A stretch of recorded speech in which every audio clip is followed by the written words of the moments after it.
এই জন্য কোরআনুল কারীমের মধ্যে আল্লাহ তাআলা বলছে ওয়াকানা শাইতানু লিল ইনসানি খাজুলা, প্রত্যেকটি মানুষের সঙ্গী শয়তান দুই রকম, ইবলিস শয়তান অথবা মানুষরূপী শয়তান, উভয়টাই পাপের মুহূর্তে পাপ করলে ওই ব্যক্তিকে ছেড়ে দেয়, তাকে ত্যাগ করে, অর্থাৎ তার থেকে সরে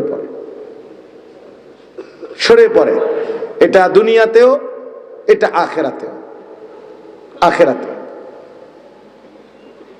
হ্যাঁ, কোরআনুল কারীমে সূরা হাসর একটা সূরা আছে, এই সূরার মধ্যে আছে যে নাফরমানের সাথে শয়তানের আচরণটা কিরকম।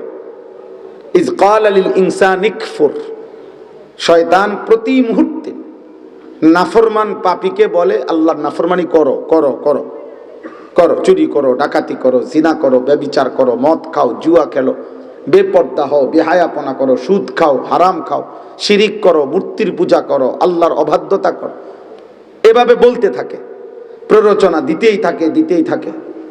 ফালাম্মা কাফারা, আল্লাহ কোরআনে বলছে যখনই সে পাপ শুরু করে, নাফরমান যখন পাপ করে, এ মদ যখন খায়, জুয়া যখন খেলে, চুরি যখন করে, বেবিচারের দৃশ্য যখন দেখে, নারী যখন বেপর্দা চলতে থাকে, হারামখোর যখন সুদের লেনদেন করে, হারামের টাকা মিলায় হিসাব করে, এই ঠিক পাপের সময় রানিং অবস্থায় তৎক্ষণাৎ ইবলিস শয়তান, আল্লাহ কোরআনে বলছে ওই নাফরমান থেকে সরে যায়।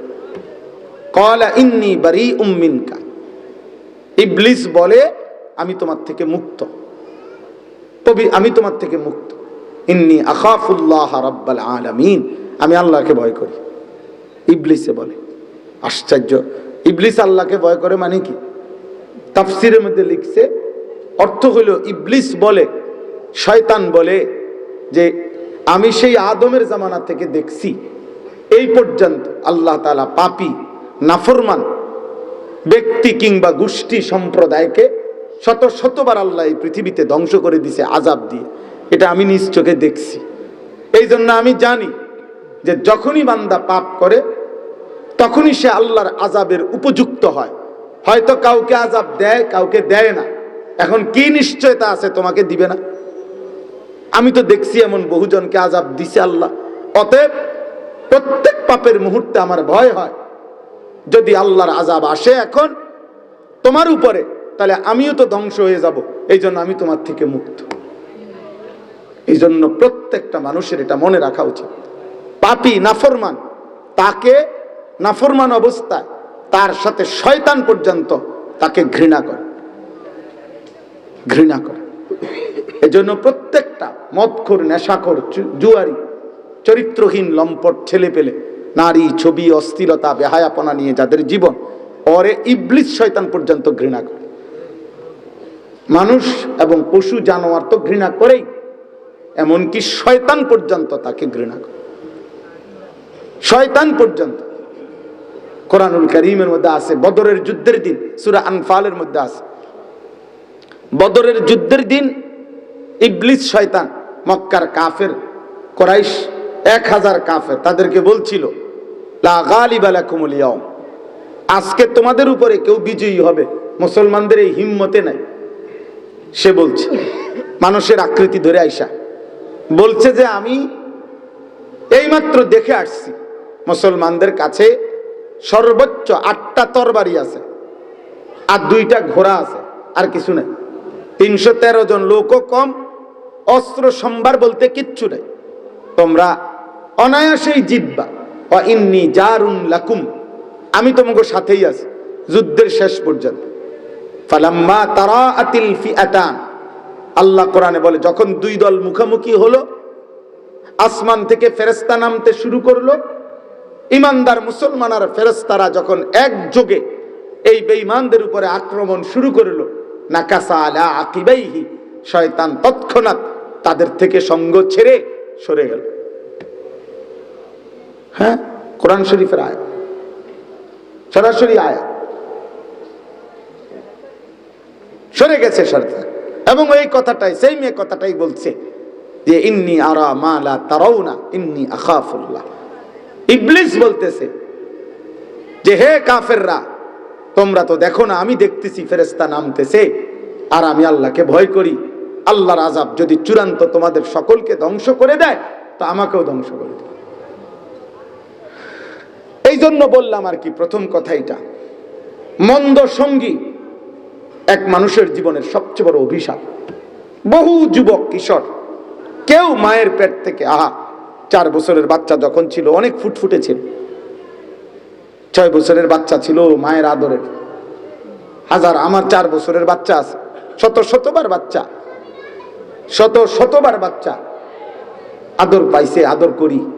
এই এখনো আমারে বলছে, আব্বু আমি ছোট্ট মুসল্লা দিয়া, হ্যাঁ হিজাব পরে আব্বু আমি নামাজ পড়তেছি, দোয়া করতেছি, এমনি এমনি যাই বুঝছে সে।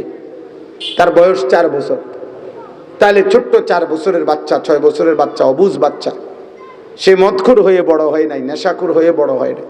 মায়ের পেটে, মায়ের কোলে, মায়ের আদরে এই বাচ্চা মোবাইলে অশ্লীল ছবি দেখে নাই, উলঙ্গ নাচ গান দেখে নাই, এই চুল বেঈমানের মতো রাখে নাই। কিন্তু বন্ধু নামের কোন অসৎ সঙ্গী এবং মোবাইলের এই অসৎ সঙ্গ আজকে একদিন সময়ের ব্যবধানে 16 বছর 18 বছরের একটা ছেলেকে আল্লাহ ভুলাই দিছে, আখেরাত ভুলাই দিছে। ও জানে না তার আল্লাহকে, তার সৃষ্টিকর্তাকে। ও জানে না সে মুসলমান, কিভাবে চলা উচিত, কিভাবে খাওয়া উচিত, কিভাবে নিজের লিবাস পোশাক। ও মনে করছে গোটা পৃথিবীর সমস্ত সৌন্দর্য, হাসি, আনন্দ, উল্লাস ইউরোপে, বেঈমানের কাছে। অথচ পৃথিবীর সবচেয়ে জঘন্য, নিকৃষ্ট, চরিত্রহীন, লম্পট সব ইউরোপ, একেবারে নিকৃষ্ট। মানবতা, ভদ্রতা, মনুষ্যত্ব এক জাররা ওই বেঈমানদের কাছে নাই, এই বেঈমানদের কাছে নাই, কিচ্ছু নাই এদের কাছে। কতগুলো মেশিন আর যন্ত্রপাতি, কতগুলো উপকরণ আধুনিক, এই ছাড়া। আরে দোস্ত, মেশিনে না অনেক গতি, মোবাইলের না অনেক গতি, আখলাকের গতি কি? প্রযুক্তি না অনেক আধুনিক, বিমানে না অনেক দ্রুত গতি, গাড়িয়ে না অনেক দ্রুত গতি, রাস্তা না অনেক মসৃণ, বিল্ডিং এ না অনেক মজবুত, কিন্তু মানুষের আখলাক কি? নওজোয়ান ভাই, তোমরা তো দেখবা কোত্থেকে? তোমরা তো দেখবা শুধু বেঈমান তোমাদেরকে যে চাকচিক্যময় ছবি দিয়ে দিছে আর চুল আর ফ্যাশন দিয়ে দিছে। তোমরা পাগল, কিসের শবে বরাত, কিসের তুমগ, কিসের রমজান, কিসের শবে বরাত, কিসের জুমা, কিসের রোজা? আমার সন্তানের কথা হলো, আমার জীবন একটাই, আমি এবং আমার মোবাইল, আমার কিছু সমবয়সী বন্ধু। আহা, আফসোসের বিষয়, দুর্ভাগ্যের বিষয়, আমাদের দুর্ভাগ্যের বিষয়। অনেক ছেলের, এখনো অনেক ছেলের চেহারা দেখে বোঝা যাইতেছে আজকের মতো এত বড় ফজিলতপূর্ণ একটা দিন রাত, কিন্তু নাফরমানের চেহারা দেখলে বোঝা যায় 1 ওয়াক্ত নামাজ পড়ে না। আয় হায়, আয় হায়, মুসলমানের ঘরে মানুষ রূপী এত বড় জানোয়ার কেমনে হলো? আপনি দেখেন মৌলানা সাহেব, আমি দাঁড় করাই, বলেন এদের মা কোথায়, এদের বাবা কোথায়, এদের অভিভাবক কোথায়? কার ঘরে বড় হয়, কার ঘরে ঘুমায়? এদের চুল তারা কারে জিজ্ঞাসা করে এভাবে রাখে? এরা পেশাব করে পানি নেয় না, এরা দিবানিশি মোবাইল টিপে উলঙ্গ ছবি দেখে সারা। এদের তাহলে অভিভাবক নাই? এদের জন্য কেউ দেখভাল করার কেউ নাই? বলেন আব্বা। এই জন্য বললাম জীবনের বড় অভিশাপ। নওজোয়ান মনে রাখো, কিশোর ছেলে, বাবা, 16 বছর বয়সে তোমরা যারা 1 ওয়াক্ত নামাজ পড়া, তোমার জীবনের বড় ব্যর্থতা, তুমি একজন ভালো মানুষ পাও নাই। তোমার জীবনের সবচাইতে বড় ব্যর্থতা, দুর্ভাগ্য, বদনসিব, তোমার কপালে একজন অভিভাবক জোটে নাই যে তোমারে ধরে আল্লাহর দিকে ফিরাবে, যে তোমারে জোর করে বাধ্যতামূলক নামাজ পড়াবে, যে তোমাকে আল্লাহ চিনাবে, যে তোমাকে মালিক চিনাবে, যে তোমাকে গোলামি চিনাবে, সৃষ্টিকর্তা চিনাবে, সেজদা বুঝাবে, যে তোমারে বুঝাবে যে সেজদার মধ্যেই ইমানের তৃপ্তি, সেজদার মধ্যেই মুসলমানের তৃপ্তি। আহা, তোমরা খবর নিও, সভ্যতার দাবিদার, আধুনিকতার দাবিদার, ওদের অন্ধকার জীবন কত জঘন্য, ওদের জীবন কত জঘন্য। হাই যুবক, চলো আব্বা পড়ো, তোমরাও পড়ো, আমরাও পড়তে আছি। হ্যাঁ, আমগো বাচ্চারাও আলহামদুলিল্লাহ পড়তে আছে, তোমরাও পড়ো। হাট্টিমা টিম টিম পড়ো, পড়ো ভাইয়া। শুদ্ধ কথা আমগো বাচ্চারাও বলতে জানে, দুই চারটা ইংরেজি বাক্য আমরাও বলতে জানি। বাকি আব্বা নিজেদের ব্যর্থতাও দেখো, ব্যর্থতাও দেখো। দুনিয়ায় তো ভোগ করা, আখিরাত মিলবে কিনা মনে করো। যাই হোক, তাহলে আমার প্রথম কথা এটা, এক মানুষের জীবনের সৌভাগ্য এটা নেক মানুষের সঙ্গ পাওয়া, উত্তম মানুষের সাহচর্য পাওয়া, উত্তম মানুষ পাওয়া, উত্তম অভিভাবক পাওয়া। কোরআন শরীফে আছে হযরত মূসা আলাইহিস সালাম এবং হযরত খিজির আলাইহিস সালাম, ওনাদের সফরের মধ্যে ঘটনা আছে। একটা দুইটা ভাই এতিম, ওদের বাঁকা দেওয়াল খিজির আলাইহিস সালাম সোজা করে দিছে।